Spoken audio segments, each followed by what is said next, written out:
कृष्ण मैं कैसे बुलाऊंगी? तो नंद बाबा ने कहा गुरु जी ने जो रख दिया सो रख दिया, मैं क्या करूं? मैया ने कहा ठीक है, मैं अपने लाला का नाम रख लूंगी। और नियम भी है, अपने ज्येष्ठ पुत्र का नाम लेकर के कभी नहीं बुलाना चाहिए। मनु जी महाराज मनु स्मृति में कहते हैं, आत्मनाम गुरोर नाम नामाति कृपणस्य च। अपना नाम, अपने गुरु का नाम और कृपण व्यक्ति का नाम और अपने ज्येष्ठ पुत्र का नाम और पति पत्नी एक दूसरे का नाम लेकर के न पुकारे, ये नियम है। पति को चाहिए कि वो अपनी पत्नी का नाम लेकर के न पुकारे, और पत्नी के लिए भी नियम है कि वो अपने पति का नाम कभी न ले, नाम लेकर के न पुकारे। तो महाराज कैसे पुकारे पति पत्नी एक दूसरे को? बोले बस ए जी, वो जी, सुनो जी, इसी से काम चलता है।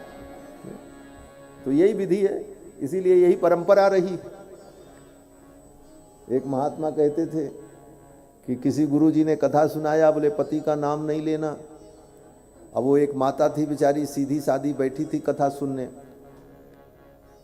तो कथा में कीर्तन हो रहा था, और कीर्तन हो रहा था क्या? बोले दीन दयाल बिरदु संभारी, हरहु नाथ मम संकट भारी। संजोग से उसके पति का नाम दीन दयाल था। अब उसने सोचा हम ये कीर्तन कैसे करें, गुरुजी ने तो कहा पति का नाम न लेना।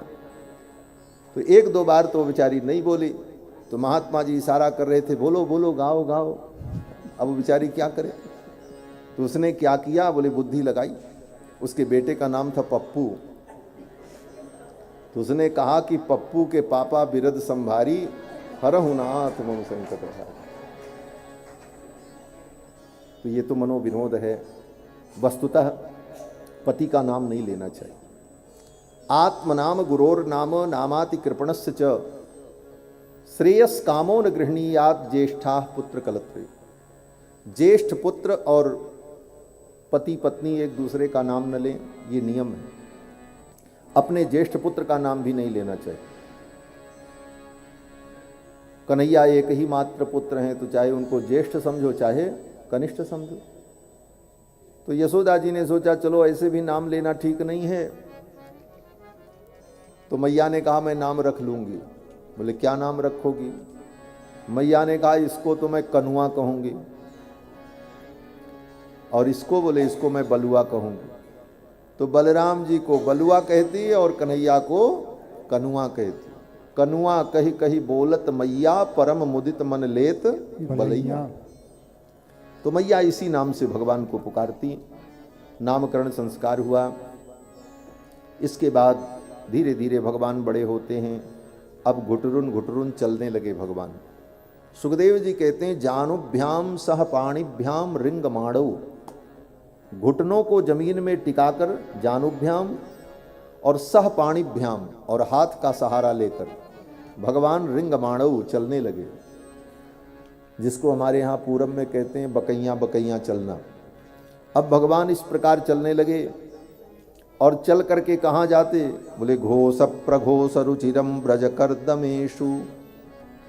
मैया असावधान होती तो कृष्ण बलराम दोनों घुटनों के बल चलकर चौखट पार करके, ड्योढ़ी पार करके गाय की गौशाला में चले जाएं, और गाय की गौशाला में जो गोमूत्र गोबर पड़ा है उसी में उनका शरीर भीग जाए।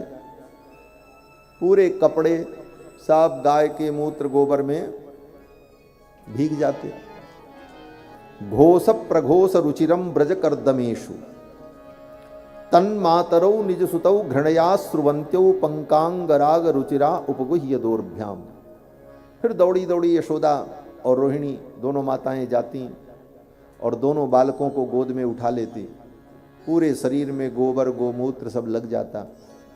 गायों के बीच में जाते तो मैया को डर भी लगता, कहीं कोई गाय मार दे, कहीं पैर पड़ जाए, कहीं पूंछ लग जाए, बालक हैं। लेकिन जब भी मां असावधान होती तो कृष्ण बलराम दोनों घुटनों के बल सरक करके गाय की गौशाला में चले जाएं। गायों से बड़ा प्रेम, क्योंकि गोपाल है, गोविंद है। मैया बार बार उठा करके ले आती। सारे कपड़े गाय के गोबर गोमूत्र में सन गए। फिर मैया ने स्नान कराया और स्नान करा करके नूतन नवीन वस्त्र धारण कराया। और ज्यों ही असावधान हुई तो भगवान फिर गौशाला में चले गए और गाय के गोमूत्र गोबर में सब कपड़ा खराब कर लिया, गंदा कर लिया। मैया को रोष आ गया। मैया ने कन्हैया को पकड़ा और डांटते हुए कहा, क्यों रे, मैं तुझे बार बार स्नान कराती हूं और तू जा करके गोमूत्र गोबर में अपने शरीर को सान लेता है, कीचड़ में लौट जाता है, लगता है तू पिछले जन्म का सूअर है। मैया ने कहा, पिछले जन्म का तू सूकर है। जैसे सूअर को मट्टी में लौटने की आदत होती है उसी प्रकार तू मट्टी में लौट जाता। मैया ने जब कहा कि तू पिछले जन्म का सूअर है तो भगवान मुस्कुराने लगी। भगवान ने सोचा मैया कैसे जान गई कि मैंने बराह अवतार धारण किया था। भगवान ने बराह अवतार भी लिया, सूकर भी बने।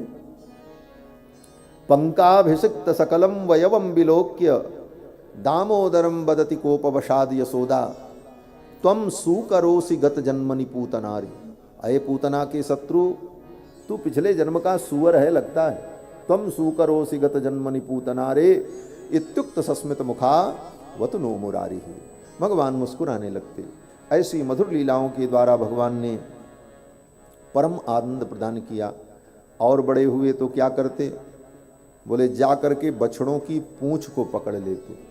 बंतर ब्रजे तदबला प्रगृहीत पुच्छैहि।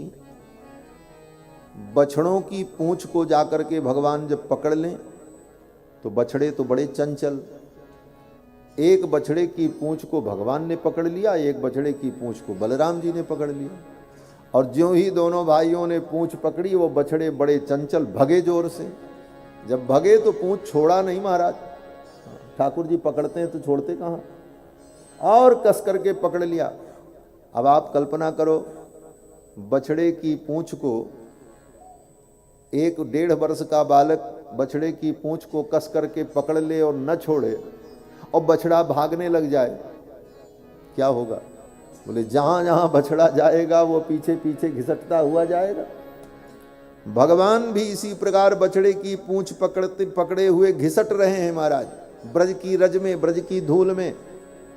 सुखदेव जी वर्णन करते हैं कि वत्सई ऋतस्तत उभाव अनुकृष्यमाणो।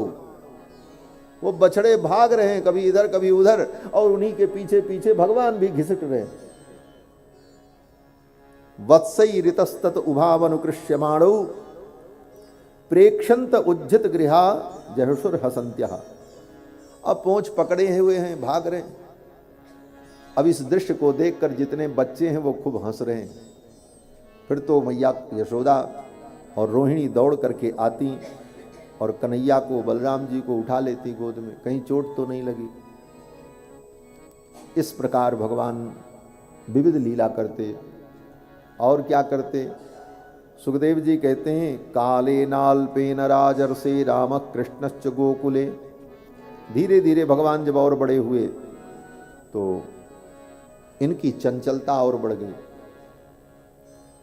लोगों के घर के द्वार पर गाय बंधी रहती, बछड़े बंधे रहते। गोकुल है, सबके घर में गाय, और 1-2 गाय नहीं, हजारों हजारों गाय लोगों के घर में। तो भगवान क्या करते, बोले जा करके उन बछड़ों को खोल देते। सब बछड़े जा करके गाय का दूध पी लेते। अब जब लोग दूध दोहने जाएं तो उनको दूध न मिले, सब दूध तो बछड़े पी गए। बत्सान मुंचन क्वचित समये क्रोश संजात हासः। बछड़ों को खोल करके दूध पिला देते। बछड़े सब दूध पी करके उछलते खेलते, फिर उन्हीं के बीच में भगवान भी खेलते। और बड़े हुए तो भगवान माखन चोरी करने लगे। माखन चोरी लीला भगवान की बड़ी प्रसिद्ध है।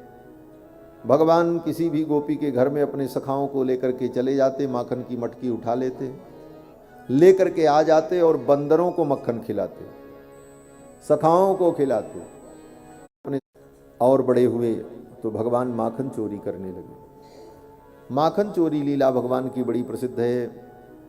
भगवान किसी भी गोपी के घर में अपने सखाओं को लेकर के चले जाते, माखन की मटकी उठा लेते, लेकर के आ जाते और बंदरों को मक्खन खिलाते, सखाओं को खिलाते। मरकान भोक्षण विभजति सचेन नात्ति भांडम भिनत्ति। बंदरों को मक्खन खिलावे। वृंदावन के सब बंदर आ जाते महाराज, हजारों की संख्या में, बड़े बड़ी पूंछ वाले बानर चारों तरफ से भगवान को घेर करके बैठ जाएं, और बड़े शिष्ट वो बंदर, अशिष्ट नहीं, शिष्ट। क्यों बोले? सब बंदर राम जी के हैं ना, राम जी जैसे शिष्ट हैं उसी तरह उनके बंदर भी बड़े शिष्ट। बाद में राम जी का संग छूट गया, कन्हैया का संग मिला, तो वृंदावन के जितने बंदर हैं वो अशिष्ट हो गए, चश्मा चुरा लेते हैं। ये अशिष्टता आ गई उनमें। क्यों बोले? जब मालिक चोर तो चेला भी चोर, कन्हैया चोर। बंदरों ने कहा अब इन्हीं के साथ रहना है तो इन्हीं का गुण धर्म हमको भी सीखना पड़ेगा, तभी गुजारा होगा। लेकिन हमारे अयोध्या में आज भी, अयोध्या में कम बंदर नहीं है। ये विजय अग्रवाल जी, भांगड़िया जी, ये सब लोग अयोध्या जाते ही रहते हैं, पूछो। अयोध्या में भी बंदर की कमी नहीं, और आज से नहीं, बहुत पहले से। लेकिन अयोध्या के बंदर ना आपका पर्स छीनेंगे ना आपका चश्मा छीनेंगे। अब वृंदावन के बंदर बोले पर्स छीन लें, टोपी छीन लें, चश्मा उतार लें, लेके भाग जाते। और बड़े एडवांस है महाराज वृंदावन के बंदर। उनको फ्रूटी ला करके दो तब चश्मा लौटाते, फ्रूटी पीते। हमारे अयोध्या के बंदर तो चना केला फल खा करके काम चला लेते। अयोध्या अयोध्या है, मर्यादा पुरुषोत्तम की नगरी, और कन्हैया लीला पुरुषोत्तम है। और लीला तो ऐसी ही होती महाराज। अब भगवान माखन चोरी करने लगे, सखाओं को लेकर किसी भी गोपी के घर में घुस जाएं, माखन की मटकी निकाल लें, बंदरों को खिलावें। मरकान भोक्षण, सखाओं को खिलावें, और फिर मटकी में जब मक्खन समाप्त हो जाए तो मटकी को पटक करके फोड़ दें। अब ये बात धीरे धीरे पूरे गांव में फैल गई, उलाहना आने लगा। गोपियों ने आकर के यशोदा रानी से उलाहना दिया, मैया तेरा लाला माखन की चोरी करता है, मटकी फोड़ देता है। हम सब परेशान हो गई हैं। तो बार बार जब उलाहना मिला तो यशोदा रानी ने कन्हैया को बुलाया और कहा, क्यों रे कन्हैया, तू माखन चोरी करता है? 9 लाख गाय हमारे घर में, नित्य नया माखन हमारे घर में, और तू दूसरों के घर में माखन चुराने जाता है। कन्हैया ये माखन की चोरी छोड़ दे। तेरे नंद बाबा की इज्जत कितनी बड़ी है, वो ब्रजराज हैं। लोग सुनेंगे तो क्या कहेंगे कि नंद का छोरा माखन की चोरी करता है। अरे कम से कम अपने नंद बाबा के नाम का तो ख्याल कर। कन्हैया ने कहा अच्छा। मुस्कुराते रहे कन्हैया। कृष्ण मैया ने कहा, लाला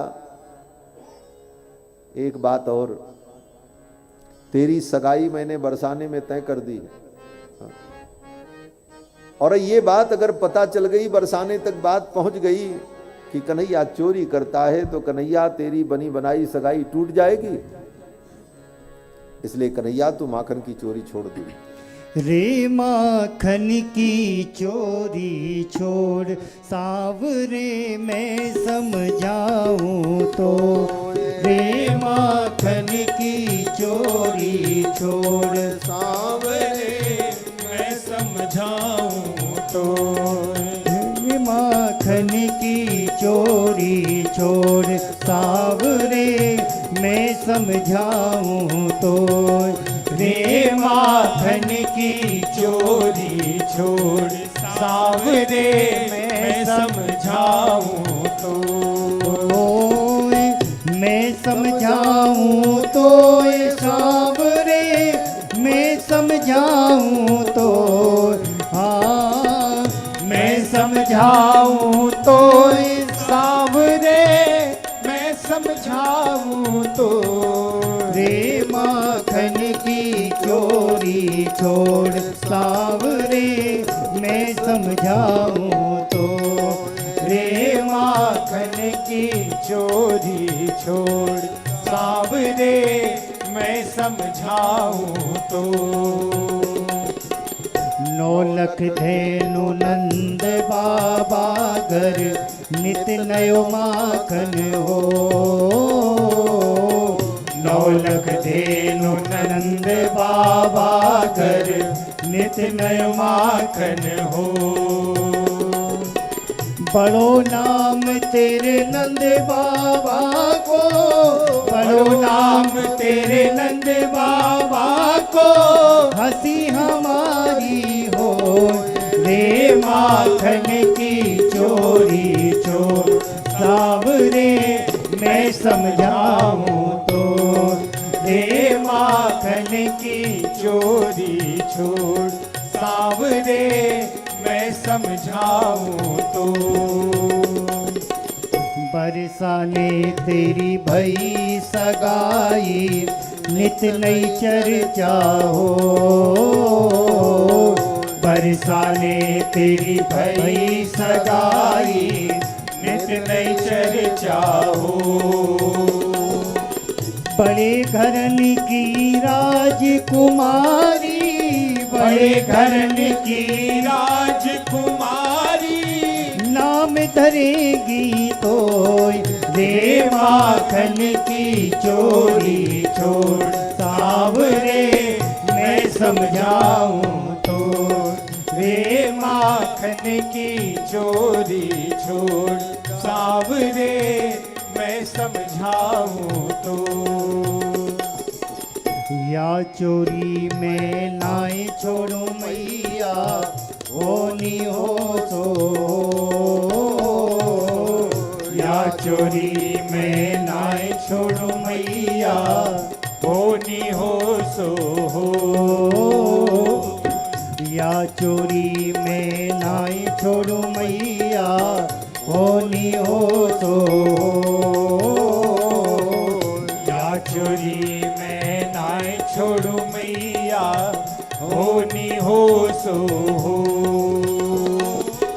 सूर्य श्याम यशोदा के आगे, सूर्य श्याम यशोदा के आगे, दियो शाम रो रो रे माखन की चोरी छोड़ सावरे मैं समझाऊं तो रे माखन की चोरी छोड़ सावरे मैं समझाऊं तो। मैं समझाऊं तो ये कन्हैया, मैं समझाऊं तो हाँ। मैं समझाऊं तो ये कन्हैया, मैं समझाऊं तो रे माखन की चोरी छोड़ सावरे मैं समझाऊं तो रे माखन की चोरी छोड़ सावरे मैं समझाऊं तो। सावरे मैं समझाऊं तो कन्हैया मैं समझाऊं तो। कन्हैया मैं समझाऊं तो। मैया ने कहा कन्हैया ये चोरी छोड़ दे। ठाकुर जी ने कहा या चोरी मैं ना ही छोड़ू मैया, ये चोरी हमसे नहीं छूटने वाली। क्यों?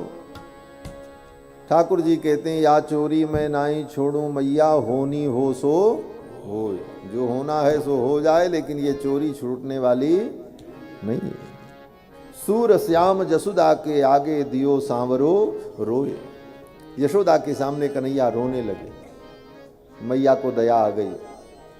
ठाकुर जी रोने लगे। अपने हाथों से आंख को मलकर ऊं ऊं करके जब रोने लगे तो आंख के आंसू में आंखों के काजल मिलकर पूरे कपोल पर फैल गए। महाराज ऐसे ही मलते रहे, सब लाल लाल, सब काला काला। आंख का काजल जब कपोल पर फैल गया, ऐसे ही कन्हैया श्याम वर्ण, ऊपर से काजल की श्यामता, ऐसा सुंदर भोरापन प्रकट हुआ। मैया ने उठा करके हृदय से लगा लिया।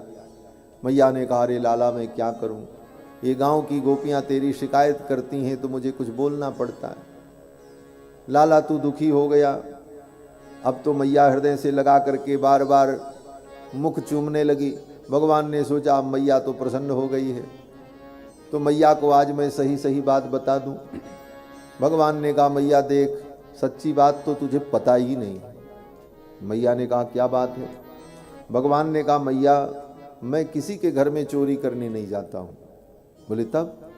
बोले मैं तो अपने घर से घूमने निकलता हूँ बांसुरी लेकर, तो ये गोपियाँ मुझको खुद बुलाती हैं, बोले आओ। हाँ। बोले ये बुलाती? बोले हाँ, घर में स्वयं बुलाती हैं हमको। और फिर ठाकुर जी ने कहा घर में जाने के बाद घर के दरवाजे को भीतर से बंद कर लेती हैं। अरे ठाकुर जी ने कहा हाँ मैया। इसके बाद मेरे हाथ को पकड़ करके कहती कन्हैया तू भी नाच और मैं भी नाचूं। हाँ, फिर अपने आंगन में हमको नचाती है और अपने भी नाचती है। मैया ने कहा अच्छा। ठाकुर जी ने कहा हाँ मैया, सच्ची बात तो यही है। भगवान कहते हैं कि मैया जब मैं घर से चलूं बुलावे ग्वालिन घर में मोए। मैया जब मैं घर से चलूं बुलावे ग्वालिन घर में मोए। मैया जब मैं घर से चलूं बुलावे ग्वालिन घर में मोए। मैया ने कहा कैसे बुलाती है सखी?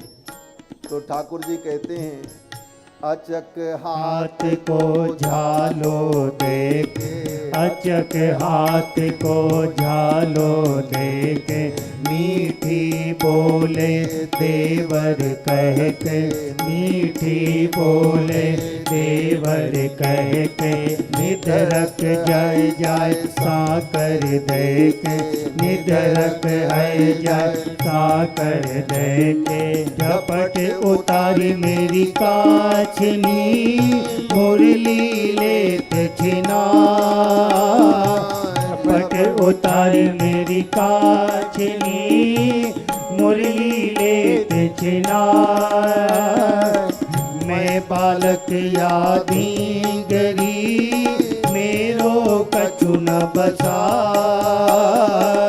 मैं बालक यादी गरी, मेरो कछु न बसा। आपहुना के मोहि न जावे, कहा सुनाऊं तो। मैया जब मैं घर से चलूं बुलावे ग्वालिन घर में मोर। मैया जब मैं घर से चलूं बुलावे ग्वालिन घर में मोर। भगवान कहते मैया ये ग्वालिन हमको बुलाती, अचक हाथ को झालो देके और मीठी बोले देवर कह के।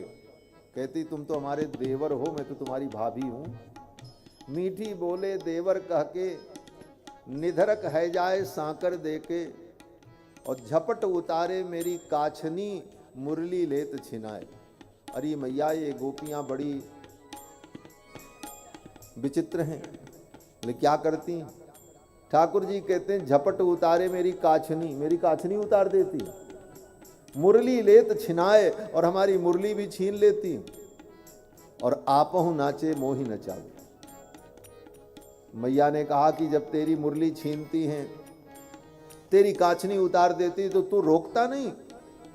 ठाकुर जी ने कहा मैं बालक या धींगरी, मैं तो बालक और ये मोटी खा खा करके मूसर जैसी बनी घूमती है, मैं क्या करूं मैया?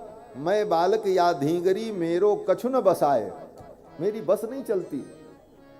फिर कहती नाचो, आपहु नाचे मोहि नचावे, कहा सुनाऊं तोय।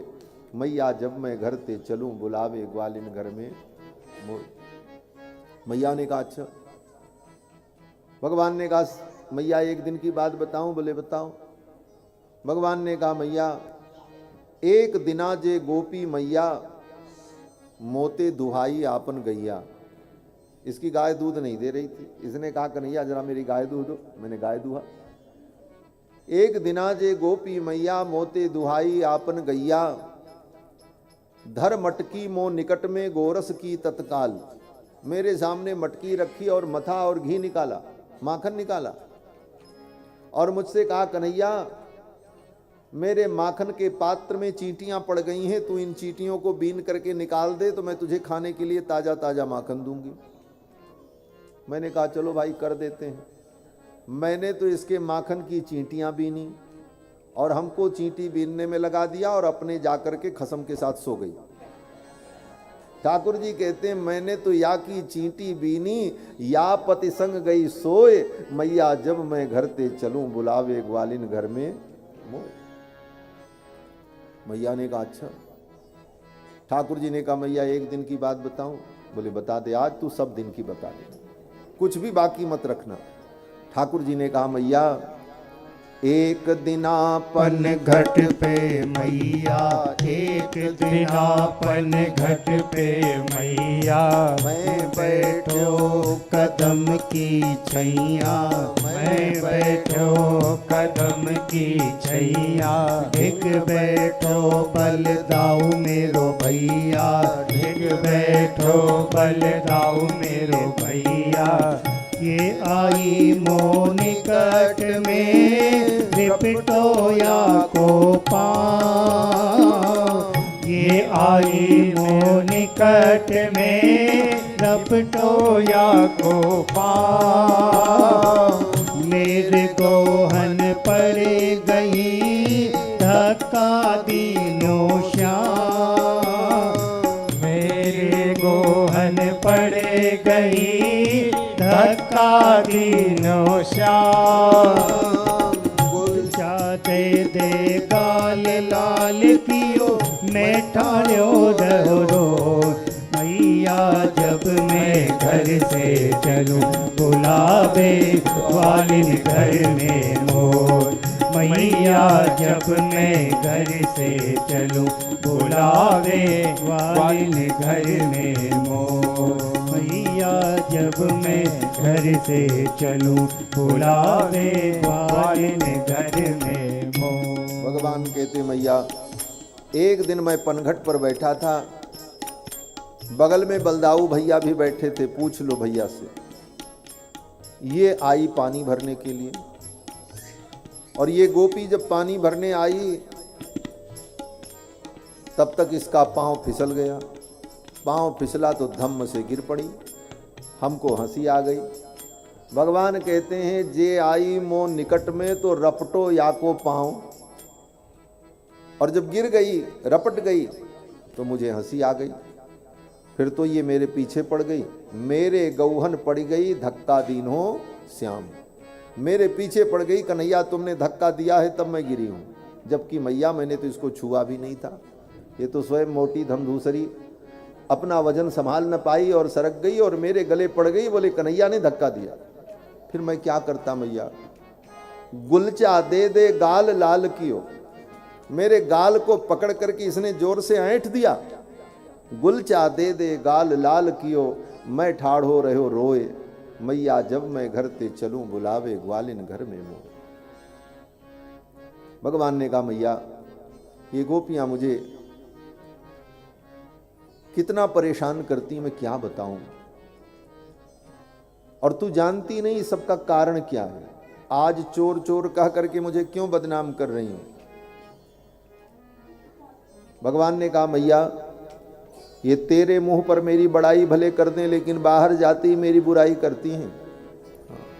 तेरे मुंह पे करे बड़ाई और बाहर निकसत करें बुराई, बड़ी चतुर ये ब्रज की लुगाई, ये ब्रज की लुगायां बड़ी चतुर हैं।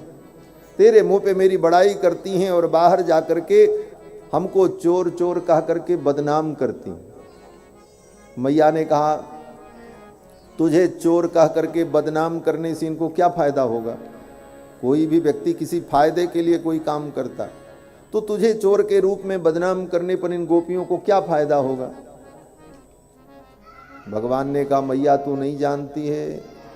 अच्छा एक बात बता मैया। बोले क्या? बोले मैं तेरा लाला हूं ना। मैया ने कहा, हाँ तू तो मेरा लाला है। बोले मैं कितना सुंदर हूं? बोले हाँ कन्हैया तू बहुत सुंदर है, तेरे जैसा तो कोई है ही नहीं।